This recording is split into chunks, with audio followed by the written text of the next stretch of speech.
اعوذ باللہ من الشیطان الرجیم بسم اللہ الرحمن الرحیم۔ عزیز دوستو، آئیڈیا فاؤنڈیشن فورم میں آپ سب کو خوش آمدید کہتا ہوں۔ آج میں آپ دوستوں کی خدمت میں اللہ، قرآن اور انسان کے سیریل پروگرام کے تحت 50واں لیکچر پیش کرنے کی اجازت چاہوں گا۔ دلچسپی رکھنے والے دوست پچھلے ویڈیوز آئیڈیا فاؤنڈیشن کی ویب سائٹ یا اس کے یوٹیوب چینل پر دیکھ سکتے ہیں۔ ان تمام پروگراموں کی تحریری کاپیاں بھی آئیڈیا فاؤنڈیشن کی ویب سائٹ پر پڑھی جا سکتی ہیں۔ آخری سیشن میں ہم نے ریسرچ ٹاپک توحید اور معراج انسانیت پر گفتگو کی تھی۔ آج ہم ریسرچ ٹاپک قرآن کا پیغام برائے ترقی و جدت پسندی کے موضوع پر گفتگو کریں گے۔ عزیز دوستو، انسان کی تخلیق کے وقت اس کی شخصیت کا تصور اللہ کے نائب کے طور پر ہوا، جسے قرآن مجید میں مختلف انداز میں بیان کیا گیا ہے۔ سورہ بقرہ کی آیت 30 میں بیان ہے، وَإِذْ قَالَ رَبُّكَ لِلْمَلَائِكَةِ إِنِّي جَاعِلٌ فِي الْأَرْضِ خَلِيفَةً، جب تمہارے رب نے فرشتوں سے کہا میں زمین پر اپنا نائب مقرر کروں گا۔ اسی طرح سورہ الاحزاب کی آیت 72 میں اس ذمہ داری کی وسعت و اہمیت کا ذکر ہے جو انسان کو اللہ نے نائب مقرر کیے جانے پر عطا کی تھی۔ سنیے، ٹرانسلیشن ہے، بے شک ہم نے آسمانوں، زمین اور پہاڑوں کو اس امانت کی پیشکش کی اور انہوں نے اسے اٹھانے سے انکار کر دیا۔ وہ اس سے ڈر گئے، لیکن انسان نے اس کو اٹھانا قبول کر لیا۔ اس طرح اللہ تعالیٰ نے انسان کو یہ الوہی امانت تفویض کر کے اسے دوسری تمام مخلوقات میں ممتاز کر دیا۔ جیسا کہ سورہ الاسراء کی آیت 70 میں نازل ہوا ہے، اللہ کا ارشاد ہے، میں اس کی ٹرانسلیشن پیش کرتا ہوں، اور ہم نے یقینی طور پر اولاد آدم کو عزت سے نوازا اور انہیں زمین و سمندر پر نشو و نمائی عطا کی اور ان کو اچھی چیزیں مہیا کیں اور ان کو اپنی پیدا کردہ بہت سی مخلوقات پر ترجیح دی، بڑی فوقیت کے ساتھ، واضح فوقیت۔ الفاظ پر غور فرمائیے، اور انہیں زمین اور سمندر پر نشو و نمائی عطا کی۔ اس کے عربی الفاظ ہیں وَحَمَلْنَاهُمْ فِي الْبَرِّ وَالْبَحْرِ۔ اس میں بنیادی لفظ ہے حملہ یا حملن، جو قرآن مجید میں تقریباً 64 بار استعمال ہوا ہے، اور اس کا مطلب ہے نشو و نما، پھیلانا، سپریڈ، اٹھانا، ریز، بریڈ، آگے بڑھانا، ٹو موو فارورڈ وغیرہ وغیرہ۔ لہٰذا انسان کو زمین اور سمندر کا کنٹرول دیا گیا تاکہ وہ اپنی نشو و نما اور ترقی کی صلاحیتوں کو عملی جامہ پہنا سکے۔ انسان کی اس عظمت کا اظہار سورہ لقمان کی آیت 20 میں ان الفاظ میں ہوا، أَلَمْ تَرَوْا أَنَّ اللَّهَ سَخَّرَ لَكُم مَّا فِي السَّمَاوَاتِ وَمَا فِي الْأَرْضِ۔ کیا تم نہیں دیکھتے کہ اللہ نے آسمانوں اور زمین میں جو کچھ بھی ہے اس کو تمہارے تابع کر دیا ہے، یعنی انسان کے تابع کر دیا ہے۔ عزیز دوستو، جب اللہ تعالیٰ نے انسان کو نائب کے درجہ کے لیے منتخب کیا تو اللہ کے پیش نظر کیا پروگرام تھا؟ قابل غور بات ہے۔ اس عظیم اعزاز کے لیے اللہ نے انسان ہی کا انتخاب کیوں کیا؟ یہ بھی بہت امپورٹنٹ بات ہے۔ وہ کیا کردار یا رول تھا جو اللہ نے انسان کو تفویض کرنا تھا؟ آئیے دیکھتے ہیں کہ یہ نیابت یا وائس جیرنسی کیا ہے۔ نیابت کو انگلش میں وائس جیرنسی کہتے ہیں۔ آسان الفاظ میں یہ کسی حاکم یا مالک کا اپنے کچھ اختیارات اور ذمہ داریاں اپنے نائب یا ماتحت کو مخصوص شرائط کے تحت تفویض کرنے کا عمل ہے۔ ہمارے سیاق و سباق میں، یعنی جس موضوع پر ہم بات کر رہے ہیں، اختیارات تفویض کرنے والا اللہ تعالیٰ ہے، جس نے انسان کو اپنا نائب مقرر کیا۔ تو پھر اسائنمنٹ کیا تھی؟ بحیثیت نائب انسان کو تفویض کیا گیا کہ وہ اپنے عطا کردہ کردار کو بخوشی قبول کرے اور اللہ کی صفات کی بطریق احسن تقلید کرتے ہوئے اللہ کی رضا کی اطاعت کو یقینی بنائے۔ تو یہ تھی اسائنمنٹ۔ ایک ذمہ دار نائب ہونے کے ناطے انسان کا یہ اہم فریضہ ہے کہ وہ اس زمین کی حد تک اپنی مصروفیات و معاملات میں اللہ کی تقلید کرے، اللہ کی صفات کی تقلید کرے، اللہ کے اوصاف کی تقلید کرے، کیونکہ اسے زمین پر نائب مقرر کیا گیا تھا۔ اب سوال یہ ہے کہ اللہ کیا کرتا ہے؟ آئیے سورہ حشر کی آیت 24 کا مطالعہ کرتے ہیں۔ هو اللہ الخالق البارئ المصور لہ الاسماء الحسنی۔ وہ اللہ ہے پیدا کرنے والا، خالق، موجد، بارئ اور فیشنر، ڈیزائنر، مصور، بہترین نام اسی کے ہیں۔ اللہ کائنات کا خالق، موجد اور ڈیزائنر ہے۔ اور کائنات کتنی بڑی ہے، اور وہ اپنے خالق کے بارے میں کیا بتاتی ہے؟ سورہ الکہف اس راز کا انکشاف کرتے ہوئے کہتی ہے کہ اللہ کی صفات اور اس کے معاملات اس قدر وسیع ہیں کہ روشنائی کے سمندروں کے سمندر بھی ان کو تحریری شکل دینے میں ناکافی ہوں گے۔ توجہ فرمائیے، اللہ ہی خالق کائنات ہے جس میں کوئی اس کا حصہ دار نہیں، اور وہی ہے جو اس کو قائم رکھے ہوئے ہے۔ اللہ کی کائنات کی ایک عظیم خوبی یہ بھی ہے کہ اس کے سائز اور جدت و عظمت میں مسلسل اضافہ ہو رہا ہے۔ قرآن کریم نے اس حقیقت کا کئی مقامات پر انکشاف کیا ہے۔ سورہ فاطر کی آیت نمبر 1 میں انکشاف ہوا ہے، یزید فی الخلق ما یشاء۔ اس کا مطلب ہے اللہ تخلیق میں جو چاہتا ہے بڑھاتا ہے، اضافہ کرتا ہے، اس کو اور وسعت دیتا ہے۔ اسی طرح سورہ الرحمن کی آیت 29 میں انکشاف کیا گیا ہے، کل یوم ہوا فی شان۔ ہر روز تخلیق کی شان میں اضافہ کرتا ہے۔ چونکہ انسان اللہ کی فطرت کی پیروی کے لیے بنایا گیا ہے، لہٰذا اسے ترقی پسند، جدت پسند اور تخلیقی و پیداواری صلاحیتیں حاصل کرنے کی بھی ہدایت کی گئی ہے۔ اللہ ہی خالق ہے، انسان کو اللہ کی روایت پر عمل پیرا ہوتے ہوئے تولیدی عمل یا افزائش انسانیت کی صلاحیت سے نوازا گیا ہے۔ اللہ موجد ہے، نت نئی چیزیں پیدا کرنے والا ہے، جس چیز کو پیدا کرتا ہے اسے خوبصورتی دیتا ہے، لہٰذا انسان کو ترقی پسند اور جدت پسند بننے کا کہا گیا ہے، جیسا کہ سورہ نوح کی آیت نمبر 17 میں نازل ہوا ہے، وَاللَّهُ أَنبَتَكُم مِّنَ الْأَرْضِ نَبَاتًا۔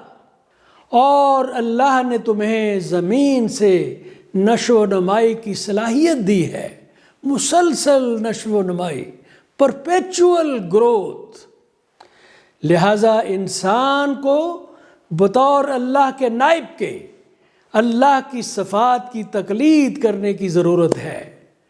زمین سے پیداواری صلاحیتوں کو فروغ دینے میں اللہ کے حکم کی پیروی کرنے کی ضرورت ہے۔ اللہ بہت بڑا ڈیزائنر ہے، جدت پسند ہے۔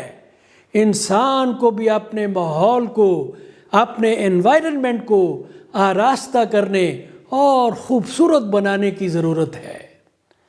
اسے انسانیت کی فلاح و بہبود کے لیے ہر دم جدت پسندی کے ساتھ مصروف عمل رہنے کی ضرورت ہے، جیسا کہ سورہ الرحمن کی آیت 5 سے 7 میں نازل ہوا ہے کہ اللہ تعالیٰ نے کائناتی نظام میں نظم و ضبط، توازن، امن اور ٹھہراؤ پیدا کیا ہے، ایک ردم ہے، ایک بیلنس ہے۔ لہٰذا انسان سے بھی یہی خواہش کی گئی ہے کہ وہ زمین کے معاملات میں انصاف، نظم و ضبط، توازن اور امن قائم کرے۔ انسان کو تفویض کردہ اس کردار کے پیش نظر اللہ قرآن اور انسان کے سلسلے میں ابتدائی مجالس میں انسان کی تخلیق کے مقصد پر ایک بیان ترتیب دیا گیا تھا۔ آئیے اس پر ایک نظر ڈالتے ہیں۔ یہ بیان تھا ایک منصفانہ، جسٹ، پرامن، پیسفل اور مستقل طور پر مادی اور فکری دونوں لحاظ سے ترقی کرتے ہوئے معاشرے کا قیام، جو اللہ کی حاکمیت اعلیٰ، سوورنٹی آف گاڈ اور انسان کی بھلائی کو یقینی بنائے۔ انسان کی تخلیق کے مقصد کے حصول کے لیے آئندہ نسلوں کی ضروریات کے پیش نظر مستقل طور پر ترقی کرتے ہوئے معاشرے کے قیام کو یقینی بنانے کے لیے جدت طرازی اور فکری ارتقاء بنیادی تقاضے ہیں۔ جدت طرازی، ارتقاء اور نمو یعنی گروتھ فطرت کا عکس بھی ہے، آئینہ بھی ہے اور پیغام بھی ہے۔ یہ حقیقت آپ کی توجہ چاہتی ہے۔ اس طرح ترقی یا نشو و نما، مادی ہو یا فکری ہو، انسان کا مذہبی فریضہ بن جاتے ہیں، خاص کر مسلمان کے لیے جو قرآن حکیم کو مانتا ہے، جو قرآن حکیم کی اطاعت میں رہتا ہے، جو قرآن حکیم کے حکم کو فالو کرتا ہے۔ نیابت کا عطا کردہ رول بطریق احسن نبھانے کے لیے انسان کو بڑے وسائل اور قابلیت سے نوازا گیا ہے، جیسا کہ سورہ لقمان کی آیت 20 میں انسان کو اللہ کی طرف سے عطا کردہ متعدد ظاہری اور مخفی صلاحیتوں کو ان الفاظ میں بیان کیا گیا ہے۔ میں اس آیت کا ترجمہ پیش کرتا ہوں۔ کیا تم نہیں دیکھتے کہ اللہ نے آسمانوں اور زمین میں جو کچھ بھی ہے اس کو تمہارے تابع کر دیا ہے اور تمہیں بہت ساری نعمتوں سے نوازا ہے، جن میں ظاہری بھی ہیں اور مخفی بھی ہیں۔ عزیز دوستو، کائنات کے لامحدود اور کبھی نہ ختم ہونے والے وسائل تک رسائی کے علاوہ اللہ تعالیٰ نے انسان کو اس دنیا میں ایک مسلسل فروغ و ترقی کی راہ پر گامزن معاشرے کو قائم کرنے کے لیے 4 انتہائی اہم نعمتوں سے نوازا ہے۔ یہ نعمتیں کیا ہیں؟ یہ نعمتیں ہیں الہی پیغام یعنی الہامی کتب، نمبر 2 روح کی روحانی رہنمائی، 3 ہے حواس و دانش، سینسز اینڈ انٹلیکٹ، حواس و دانش کا علم، اور خود انسان کی اپنی فطرت۔ انسان کی فطرت اپنے ہیت، نیچر یا کردار میں، کریکٹر میں تخلیقی اور جدت طراز ہے، کریٹیو ہے، انوویٹیو ہے، کیونکہ یہ اللہ کی تخلیقی توانائی سے روشناس رہی ہے۔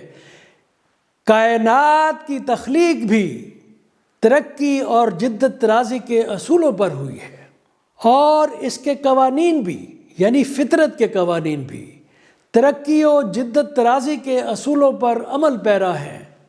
جیسا کہ ہم پہلے بھی تبادلہ خیال کرتے رہے ہیں کہ انسان کی فطرت اللہ کی قدرت کا عکس ہے، جو انسان اور کائنات دونوں کا خالق و مالک ہے۔ لہذا فطرت کے قوانین کائنات اور انسان کے لیے مشترک ہیں، اور یہ قوانین انسان کو فطرت کی طرز پر پیداواری، ترقی پسند، تخلیقی اور جدت طراز ہونے کی ترغیب دیتے ہیں۔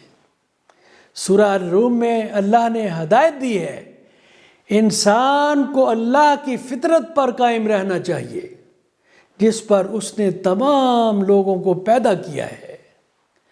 اللہ کی عظیم صفات اللہ کی فطرت کی عکاسی کرتی ہیں، اور انسان اللہ کے فطرت پر عمل کرنے کا پابند ہے، اس کا ریلیجیس آبلیگیشن ہے۔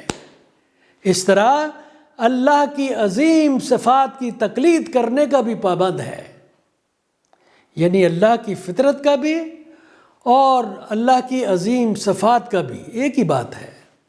جیسا کہ ہم پہلے بھی گفتگو کر چکے ہیں کہ اگر سمندروں کے سمندر سیاہی بن جائیں تو بھی اللہ کی صفات کو تحریر کرنے کو کافی نہیں ہوں گے، یہاں تک کہ ان صفات کے ناموں کی گنتی بھی مکمل طور پر ممکن نہیں ہے۔ تاہم اسلامی ادب میں، اسلامک لٹریچر میں 99 صفات کا زیادہ تر حوالہ دیا گیا ہے۔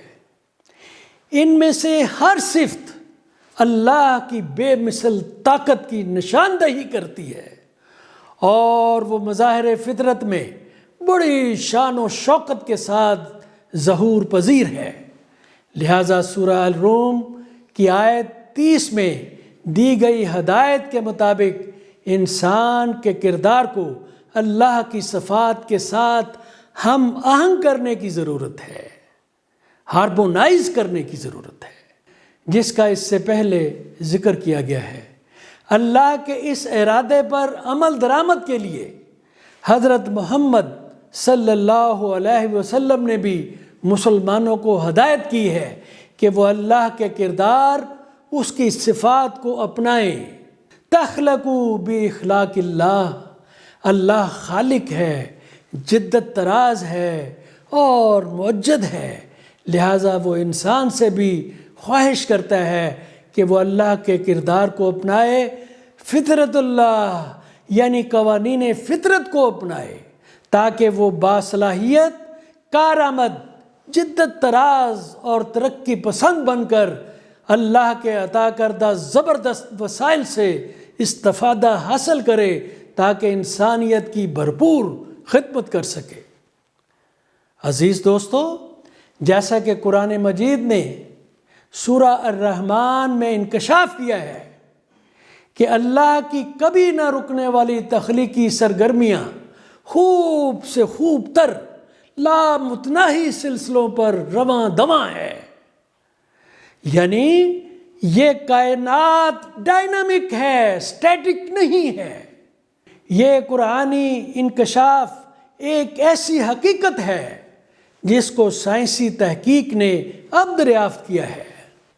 آفاقی کائنات اپنی پیدائش سے اب تک 3 گنا سے زیادہ بڑھ چکی ہے۔ انسان اگرچہ آفاقی کائنات کے ایک چھوٹے سے سیارے کا مقیم ہے، رہائشی ہے، مگر اس کے اپنے وجود میں ایک عظیم الشان کائنات موجود ہے جو کھربوں خلیوں اور سینکڑوں کھربوں ایٹموں پر مشتمل ہے۔ ہر سال 98%، آلموسٹ 100% ہو گئے، ہر سال 98% انسانی ایٹموں کو بغیر متعلقہ انسان کی شخصیت اور شناخت کو نقصان پہنچائے تبدیل کر دیا جاتا ہے 98% آف دا سیلز۔ لہٰذا آفاقی کائنات کی طرح انسان کا وجود بھی فطرتاً متحرک و جدت طراز ہے، اسی طرح اس کی عقل اور روح بھی متحرک و جدت طراز ہے۔ انسان کو اللہ کی عطا کردہ یہ سب عنایات اسے تخلیقی، ترقی پسند، جدت طراز اور فلاحی شخصیت بننے کی ترغیب دیتی ہیں، تاکہ وہ ایک عظیم تخلیق کار، موجد اور سب سے بڑے ڈیزائنر یعنی خالق الباری المصور اور غالب ترین اور انتہائی حکمت والے اللہ کریم کا حقیقی نائب بن سکے۔ انسان کو ہدایت کی گئی ہے کہ وہ انسانیت کی ترقی اور فلاح و بہبود کے لیے تمام وسائل سے بھرپور فائدہ اٹھائے۔ اللہ تعالیٰ نے انسان سے وعدہ کیا ہوا ہے کہ وہ انسان پر وقت گزرنے کے ساتھ ساتھ علم و جدت، فکری ارتقاء اور نمو کے نئے نئے دریچے کھولے گا۔ قرآن حکیم نے اس حقیقت کا سورہ فصلات کی آیت 53 میں ان الفاظ میں انکشاف کیا ہے، سنیے۔ سَنُرِيهِمْ آيَاتِنَا فِي الْآفَاقِ وَفِي أَنفُسِهِمْ حَتَّى يَتَبَيَّنَ لَهُمْ أَنَّهُ الْحَقُّ۔ ہم انہیں انسانوں کو افق، کائنات اور ان کے اندر اپنی علامتیں دکھائیں گے، یہاں تک کہ ان پر یہ واضح ہو جائے کہ یہ حقیقت ہے۔ لہٰذا ہمیں قرآن مجید میں بیان کردہ اپنی ذمہ داریوں کے پیش نظر انسانیت کے بہترین مفاد کے لیے اپنے نیابت کے کردار کو بطریق احسن ادا کرنے کے لیے علم کی جستجو، فکری ارتقاء، ترقی و جدت طرازی کے حصول کے لیے ہر دم قدم مصروف عمل رہنا چاہیے۔ عزیز دوستو، اس کے ساتھ ہم آج اپنی گفتگو کا اختتام کرتے ہیں۔ یہ پروگرام اردو اور انگریزی دونوں زبانوں میں ریکارڈ کیے جاتے ہیں۔ ان کی ویڈیوز آئیڈیا فاؤنڈیشن کی ویب سائٹ، اس کے یوٹیوب چینل اور فیس بک پر دیکھی جا سکتی ہیں۔ پچھلی ویڈیوز اور تحریری کاپیاں بھی فاؤنڈیشن کی ویب سائٹ پر دستیاب ہیں۔ پڑھنے کے شوقین خواتین و حضرات ان سے استفادہ کر سکتے ہیں۔ برائے کرم اس پروگرام کا کوڈ نمبر نوٹ فرمائیں، idea 1A R11، website www.ideafoundation.com.pk۔ تمام دوستوں سے گزارش ہے کہ ایک نیک مقصد کے حصول میں اپنا حصہ ڈالنے کے لیے فاؤنڈیشن کے یوٹیوب ویب چینل کو ضرور سبسکرائب کریں۔ آپ کی شرکت کا شکریہ۔ اللہ حافظ۔